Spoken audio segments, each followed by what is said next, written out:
this question is based on conics and common tangent, and this is one of the most popular questions JEE Advanced typically ask about common tangents, and it's a very profile based and easy problem. Question क्या है? Question है कि आपको एक standard ellipse दिया हुआ है, आपको एक पैराबोला दिया हुआ है, इनकी कॉमन टेंजेंट आएंगी कुछ. Let me just draw them. ये point of intersection by symmetry ये एक्स एक्सिस पर ही आएगा. ये जो पॉइंट ऑफ कांटेक्ट हैं इनका नाम दे रखा है A1, A2, A3, A4. और पहला क्वेश्चन है कि इस क्वाड्रिलेटरल जो कि एक ट्रिपीजियम होगा उसका एरिया, और C और D चॉइसेस हैं, P पॉइंट बताएं. तो कोई भी टेंजेंट स्टैंडर्ड पैराबोला की हम मान सकते हैं y is equal to mx plus a by m. क्योंकि ये स्टैंडर्ड इलिप्स की भी है तो c square 9 by m square is equal to a square m square plus b square. Observation से दिख रहा है वैसे तो m square is equal to 1 is a solution to it. Otherwise आप m स्क्वायर में क्वाड्रेटिक मान के सॉल्व कर सकते हैं and you will get m square is equal to 1. तो m प्लस माइनस 1 आया, तो यानी कि आपके पास दो टेंजेंट आ गई. 1 डालेंगे तो x प्लस 3 आया, माइनस 1 डालेंगे तो माइनस x माइनस 3 आया. दोनों का जो x इंटरसेप्ट है y को 0 रखेंगे तो x माइनस 3 आया. तो आपके पास जो करेक्ट चॉइस है वो C और D में C आ गई. अब अगर हमें एरिया निकालना है तो हम A1, A2, A3, A4 coordinates निकाल सकते हैं. A1 निकालने के लिए इसका जो डेरिवेटिव है वो आ जाएगा y dash upon 6 by y. लेकिन ये 1 स्लोप है इसका डेरिवेटिव का, तो y की वैल्यू 6 आ गई. y अगर आपके पास 6 आ गया, आप यहां डाल दीजिए तो x 3 आ जाएगा. बाय सिमेट्री ये 3 माइनस 6 आ जाएगा. अब A2 A3 के लिए इसको डिफरेंशिएट करना अच्छा ऑप्शन नहीं होगा क्योंकि इसका डेरिवेटिव x और y के टर्म्स में आएगा. तो आप इसको पॉइंट फॉर्म में लिख सकते हैं. इसका जो पॉइंट फॉर्म होगा वो क्या आ जाएगा, x x1 by 6 plus y y1 by 3 this is equal to 1. और आपके पास जो भी है एक से कंपेयर कर लेते हैं, that is x minus y equals to minus 3. तो अगर आप कंपेयर करेंगे तो x1 by 6 is equal to y1 by minus 3 is equal to 1 upon minus 3. Correct. तो आपके पास y1 की वैल्यू 1 आ गई, यानी कि ये जो कोऑर्डिनेट है ये 1 आ गया, और x1 की वैल्यू माइनस 2 आ गई. बाय सिमेट्री ये माइनस 2 माइनस 1 हो जाएगा. अब आपके पास चारों पॉइंट्स हैं तो आप इस ट्रिपीजियम का एरिया निकाल सकते हैं. So you will get the correct choice as A. Now this is a easy one और काफी सारे बच्चों ने ये कर लिया होगा. Now this question number 3 is area under the curve. इसके अंदर क्वेश्चन क्या है, पहले क्वेश्चन समझते हैं. एक फंक्शन दे रखा है हमें और एक स्क्वायर दे रखा है जिसके 4 कोऑर्डिनेट 0 0 1 0 1 1 0 0 मैंने फिगर बना रखी है. तो ये एक स्क्वायर है जिसका ये कोऑर्डिनेट एक तरीके से 0 0 हो गया, ये 1 0 हो गया, ये 1 1 हो गया और ये 0 1 हो गया. करेक्ट. अब हमें ये फंक्शन प्लॉट करना है. ये जो फंक्शन है इसको प्लॉट करने के लिए ऑफ कोर्स हमें डिफरेंशिएशन की मदद लेनी होगी. तो फॉर एग्जांपल इसका डेरिवेटिव निकाल लेते हैं. f dash that is x square minus 2x plus 5 by 9.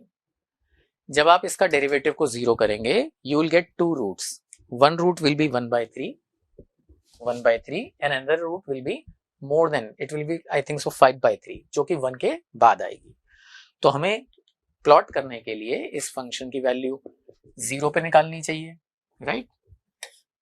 x versus y में 0 पे, 1 पे और 1 by 3 पर. 0 पे वैल्यू 17 by 36 है, 1 पे निकालेंगे तो वो 13 by 36 आएगी, और 1 by 3 पे निकालेंगे तो वो कुछ 181 अपॉन 324 टाइप्स वैल्यू आएगी. ये मैंने यहाँ वापस से प्लॉट कर रखा है. तो 0 पे 17 by 36, इस पर मैक्सिमा आया, और ये है ना, तो क्यूबिक है ना ये फंक्शन. थिंक अबाउट, क्योंकि ये क्यूबिक है तो 0 पर, 1 by 3 पर, एज आई सेड 5 by 3 पर इंफिनिटी पे इंफिनिटी होगी, तो पहले मिनिमम आएगा फिर मैक्सिमम आएगा और ग्राफ ऐसे प्लंज हो जाएगा माइनस इंफिनिटी पे. करेक्ट. तो यहां पर ग्राफ मैंने 0 से 1 का अंश आपको दिखा रखा है. ठीक. तो अब इस ग्राफ को देखते हैं। तो ये कह रहे हैं कि इस ग्राफ के नीचे वाला रीजन रेड है और इस ग्राफ के ऊपर वाला रीजन ग्रीन है। ये कहां लिखा हुआ है? ये यहां लिखा हुआ है, right? This is the red region. Which is the red region? y is less than fx। तो y is less than fx कैसे प्लॉट किया हमने? जैसे आप इस रीजन में एक पॉइंट लीजिए 0 0, राइट? अगर हम 0 0 एक पॉइंट लेंगे, है ना, तो यहां 0 डाल दीजिए। 0 लेस देन f की वैल्यू कितनी है 0 पर? 17/36। तो इट सेटिस्फाइज, तो यानी कि origin lies in the red region. तो ये वाला रीजन रेड हो गया और दूसरा वाला रीजन ग्रीन हो गया। तो सबसे पहले तो इसकी अंडरस्टैंडिंग डेवलप करने में और प्लॉट करने में अच्छा समय लगता है। अब इसके बाद का फन स्टार्ट होता है।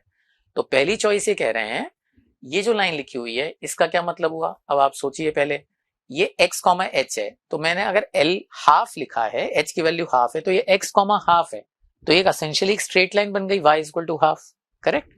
अच्छा, तो ये LH is nothing but a straight line. अब अपन यहां की बात करते हैं।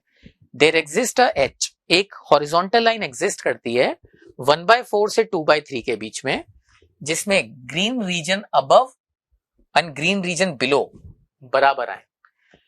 तो कहना क्या मतलब ये है कि एक ऐसी हॉरिजॉन्टल लाइन, सपोज ये एक हॉरिजॉन्टल लाइन मैंने बनाई, तो इस हॉरिजॉन्टल लाइन के ऊपर का कुछ ग्रीन रीजन होगा और नीचे का कुछ ग्रीन रीजन होगा, इन दोनों का एरिया बराबर है। तो एरिया बाइसेक्ट करती है, ये कहना चाहते हैं। सबसे पहले हम ये वाला अगर एरिया निकालें, तो ये वाला एरिया जाहिर सी बात है 0 से 1 fx dx आएगा, राइट? fx आपको दे ही रखा था, this is what is given in fx। तो इसका इंटीग्रल जब आप 0 से 1 निकालेंगे बच्चों, ये 1/2 आएगा। तो ये काफी स्ट्रेटेजिक वैल्यू आएगी। अब आप इस चीज को सोचिए कि पहली चॉइस है कि ग्रीन, एक हॉरिजॉन्टल लाइन एग्जिस्ट करती है जो बाइसेक्ट करेगी, राइट? ये एरिया, ये जो एरिया है, ये वाला एरिया, राइट? ये 181, ये कितना हो जाएगा? ये वैल्यू 0.56 है। तो ये वाला एरिया अपने पास कितना आ गया? 0.56, 1 है ना इसकी चौड़ाई। तो ये वाला एरिया कितना आ गया हमारे पास? 0.44। अच्छा, पूरा ग्रीन का एरिया 0.5 है, ये 0.44 आ रहा है, तो ये लाइन ऊपर आनी चाहिए। अगर ये लाइन ऊपर आएगी तो यानी कि ये 2/3, इन्होंने क्या बोला हुआ है कि हमें एक लाइन मिलेगी 1/4 से 2/3 के बीच में। ये अगर 2/3 मान भी लें, है ना, मैं ये 2/3 की एक ऐसे डॉटेड लाइन बना देता हूं, ये रही एक लाइन 2/3 की।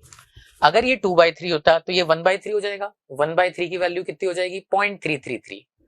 आपको 0.5 का आधा चाहिए, 0.25, यानी कि जो आपको हॉरिजॉन्टल लाइन बनानी है वो इसके ऊपर बनानी होगी। तो आपका h 2/3 को भी क्रॉस कर जाएगा। Got it? मैं एक बार फिर से बताता हूं, ये वाला जो 2/3 का जो एरिया है, ये 1/3 एरिया है, राइट? पूरा 1/3 की वैल्यू 0.33, तो ये 0.33 है। मुझे एरिया आधा चाहिए, हाफ का आधा, 0.25 चाहिए, तो ये ऊपर निकल जाएगा। तो h will be greater than 2/3।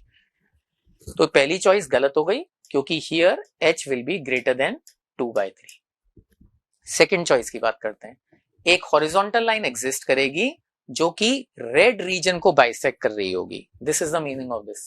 तो यहां पर आते हैं, अगर आपको एक हॉरिजॉन्टल लाइन मिल रही है जो रेड रीजन को बाइसेक्ट कर रही है, यानी कि उस हॉरिजॉन्टल लाइन के ऊपर का रेड 1/4 एरिया होना चाहिए। पूरा रेड कितना है? हाफ। तो ऊपर का रेड 1/4, नीचे का रेड 1/4। अब हम ये जीरो वाली वैल्यूज पे चले। मैं ये वैल्यूज पहले एक्सप्लेन कर देता हूं। ये 1 पर देखिए, 1 पर वैल्यू आ रही है हमारी 13/36। ये जो 1/4 स्ट्रेटेजिक वैल्यू है h की। अब आप सोचिए, अगर ये 1/4 की स्ट्रिप लें तो जो रेड एरिया है, ये रेड एरिया ये वाला आएगा, ये खुद ही 1/4 आ रहा है। तो जब h 1/4 है तो जो बिलो रेड एरिया है वो कितना आ रहा है? 1/4। तो यानी कि बाइसेक्ट हो रहा है ना, ऊपर वाला भी 1/4 होगा। यानी कि सेकेंड चॉइस सही है।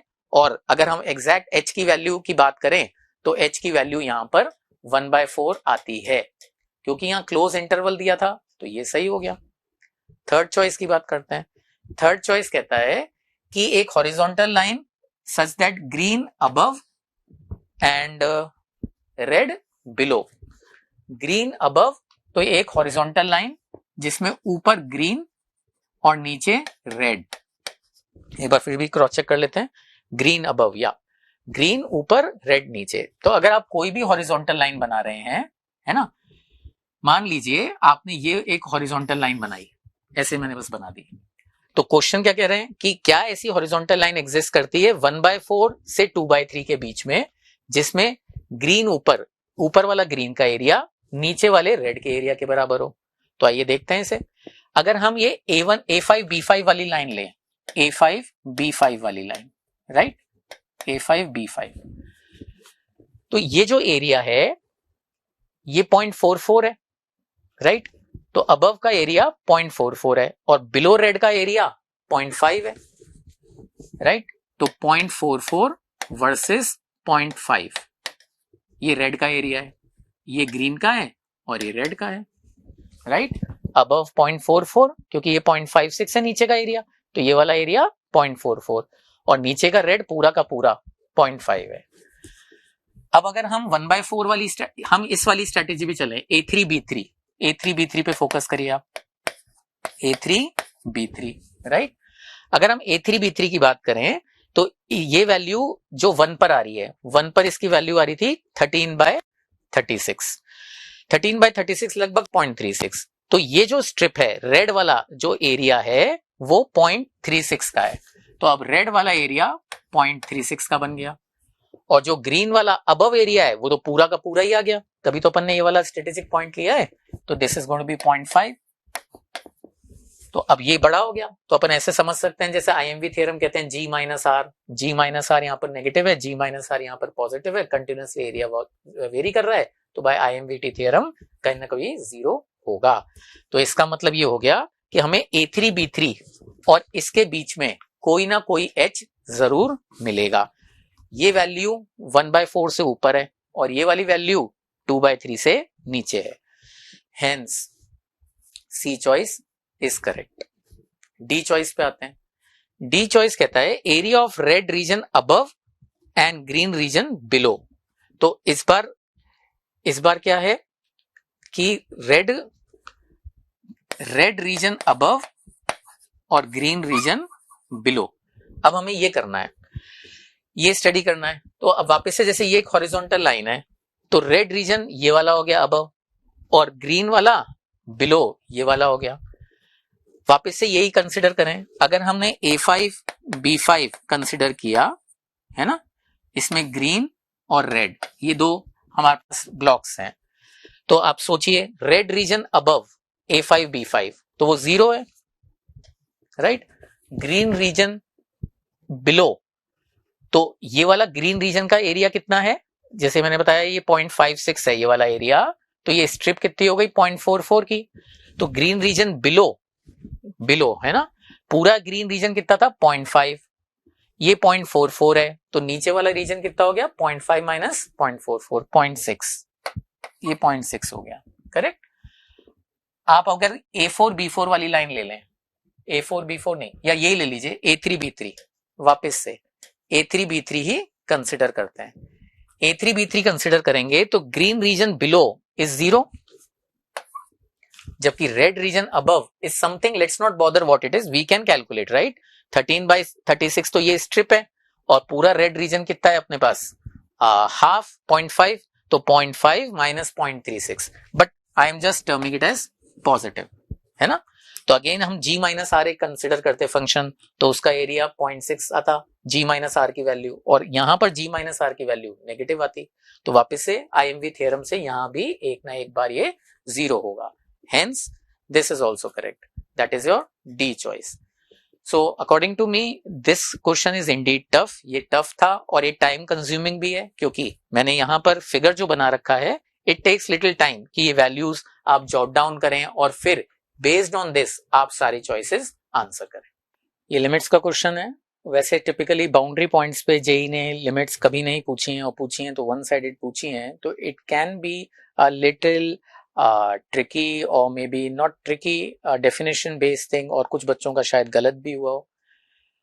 वो ये कि सबसे पहली बात, limit extending to 0 fx gx पूछा है, तो LHL लिमिट fx की एग्जिस्ट नहीं करेगी, अंडर रूट है, लेकिन क्योंकि स्पेसिफिकली इन्होंने डोमेन बताया हुआ है 0 से 1, सो वी आर एक्सपेक्टिंग कि वन साइडेड लिमिट ही आपको इसके अंदर निकालनी होगी, ठीक है। तो 0 प्लस के अकॉर्डिंग ही अपन चलते हैं। अच्छा, gx आपको ये दे रखा है, fx रूट है, तो तो fx का आउटपुट पॉजिटिव है, तो आप दोनों साइड f से मल्टीप्लाई कर सकते हैं, तो twice root X into F and here X square से x 1 minus T upon T D T into F, correct. अब आपको इसको लिमिट लगानी है, तो ये क्लियर कट आइडिया लग रहा है कि एक स्क्वीज थ्योरम, सैंडविच थ्योरम का क्वेश्चन है। अब जो f है, f क्योंकि x की वैल्यू जैसे अगर n की कुछ भी वैल्यू डालेंगे तो लेट्स से 1/3, 1/4 से 1/3 है ना, तो x की इस प्रकार की वैल्यू है, और क्योंकि हम टेंडिंग टू 0 डाल रहे हैं तो हम यहाँ बहुत बड़े बड़े नंबर्स डालने वाले हैं, 399 लाइकवाइज। तो जब x इस जोन में है तब फंक्शन आपका क्या अज्यूम कर रहे हैं हम, root n, that is root of 399।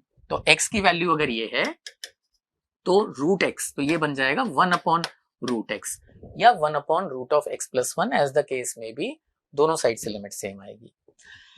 तो ये चीज आ गई हमारे पास 1 अपॉन रूट x, और ये बन गया एक्स स्क्वायर से x 1 minus T upon T D T, ये जो भी है GF ही लिखे रहने देते हैं इसे, और ये 2x बाय रूट x। जब आप लिमिट लगाएंगे तो ये लिमिट 2 को अप्रोच कर रही है, जब आप यहां पर लिमिट लगाएंगे 0 की तो ये 0 से 0, ये 0 को जा रहा है और ये भी 0, तो यहां पर हम LH रूल लगा सकते हैं। तो लिबनिस फॉर्मूला लगाएं LH रूल के लिए, पहले डिनोमिनेटर का डेरिवेटिव 2 रूट x आएगा, न्यूमरेटर का अपर लिमिट का डेरिवेटिव 1, फंक्शन के अंदर अपर लिमिट तो 1 minus X by X, minus lower limit का डेरिवेटिव फंक्शन के अंदर lower limit 1 minus X square by X square. इसकी लिमिट देख लेते हैं, 2 रूट एक्स ऊपर गया तो ये बन जाएगा twice 1 minus X, root X कटा, माइनस यहां से एक x बाहर आएगा तो ये x बन जाएगा, तो 2x है ना, ये 2x बना, 2 रूट एक्स ऊपर गया, 2 root X under root 1 minus X square by X square. जब आप x को 0 डालेंगे ये वैनिश हो गया और ये लिमिट भी 2 आ गई, हेंस लेफ्ट की लिमिट भी 2 आ गई, राइट की लिमिट भी 2 आ गई, तो सैंडविच थ्योरम से ये आंसर भी 2 आ गया। बट अगेन जेई ने ये पहली बार ही इस टाइप की चीज पूछी है कि उन्होंने फंक्शन को बाउंड्री से डिफाइन किया है और बाउंड्री पर ही लिमिट पूछ ली है, तो there exist some finite possibility of does not exist, but we feel कि एक्सप्लिसिटली दिया हुआ है और स्क्वीज थ्योरम का पूरा केस है, इसलिए आंसर 2। इससे पहले जेई ने एक बार बाउंड्री प्रॉब्लम पूछी थी which was explicitly this sin x की पावर x, है ना, बहुत पहले, तो उन्होंने यहां पर 0 प्लस पूछा था। थ्योरेटिकली sin x की पावर x में x नेगेटिव डोमेन में नहीं होता, लेकिन उस वक्त they did not get into that confusion, उन्होंने एक्सप्लिसिटली 0 प्लस पूछा। तो अगर ये आंसर 2 ही देते हैं तो वी रिकमेंड कि भाई बेटर था कि बच्चों से ये वन साइडेड लिमिट ही पूछी होती 0 plus, to unnecessary avoid the confusion of does not exist. Now let's move on to fifth question.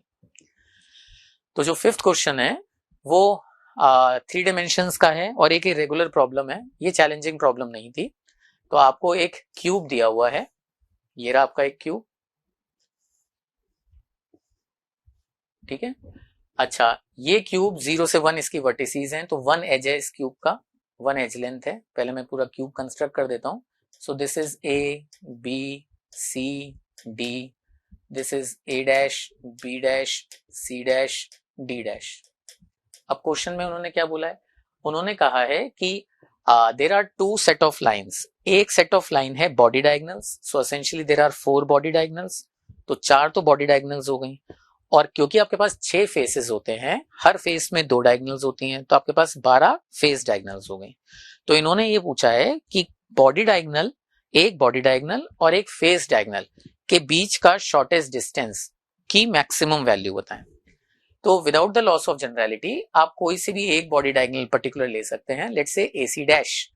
Now this is 0 0 0, this is 1 0 0, this is 1 1 0, this is 0 1 0, this is 1 1 1, likewise this is 0 0 1, और ये value बन जाएगी अपनी 1 0 1, और ये value बन जाएगी 0 1 1, ठीक है। तो अब हमने जो AC डैश की इक्वेशन है, AC डैश की इक्वेशन लिख लेते हैं, that is R is equal to 0 plus lambda times AC dash which is I cap plus J cap plus K cap, correct. अब आप एक बॉडी डायगोनल, आपको फेस डायगोनल लेनी है, इसके लिए ये फेस, ये वाला फेस और ये वाला फेस सिमेट्रिक है AC डैश के लिए, तो दोनों में से कोई सा भी एक मतलब बॉडी फेस डायगोनल ले लेते हैं। ये लेने के लिए एज आई सेड आप ये भी ले सकते थे, ये भी एक फेस डायगोनल है, राइट। और ये जो फेस है इस पर भी ये भी एक फेस डायगोनल है, तो कोई सी भी एक फेस डायगोनल ले लें, सबसे सेम आएगा।